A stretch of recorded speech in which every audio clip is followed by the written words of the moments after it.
আজ আমরা bright future free tuition সেন্টারের পক্ষ থেকে পৌঁছে গেছিলাম ক্রান্তি ব্লকের কাঁঠালগুড়ি এমএসকে সিনিয়র মাদ্রাসায়। হ্যাঁ, এখানে আমরা আজকে গাছ রোপণ করলাম, কারণ যেভাবে প্রতিনিয়ত আমাদের আবহাওয়ার পরিবর্তন হচ্ছে, তাতে একমাত্রই গাছ যে আমাদের এই সব সমস্যা থেকে আমাদের ফেরাতে পারে।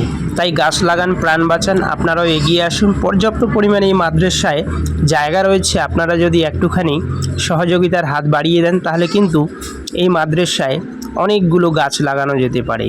ধন্যবাদ। এটা একজন ভাইয়ের বার্থডে।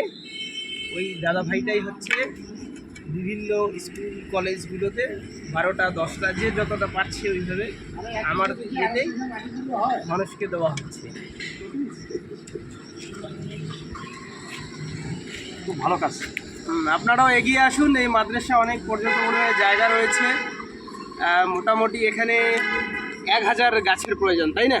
বর্তমানে তো অরণ্য সপ্তাহ চলছে। হ্যাঁ, খুব ভালো। তো 1000 গাছ যদি কোনো সহৃদয়বান ব্যক্তি যদি এগিয়ে আসেন, আমাদের কাঁঠালগুড়ি মাদ্রাসা এমএসকে সিনিয়র মাদ্রাসা, এখানে যদি আপনারা সহযোগিতার হাত বাড়িয়ে দেন, তাহলে এই গাছের ফল, তার পাশাপাশি ছায়া এবং একটা বিশুদ্ধ পরিবেশ আর কি ছাত্ররা পাবে ফলমূল, তাই না?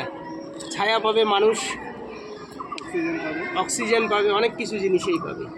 গাছই এক কথা, পিছন থেকে কেন বলছেন আপনি? প্রকাশের সামনে এসে বলুন। এক কথা, গাছই প্রাণ। গাছেই প্রাণ। ইয়েস, গাছ না হলে প্রাণীকুল থাকবে না। গাছ লাগানো হচ্ছে কাঁঠালগুড়ি এমএসকে মাদ্রাসার পিছনে। আপনারাও এগিয়ে আসবেন, গাছ নিয়ে আসুন এবং গাছ লাগান। পর্যাপ্ত পরিমাণে মাদ্রাসায় জায়গা রয়েছে। বাচ্চারা ফলমূল এবং ছায়া পাবে, তার পাশাপাশি আমরা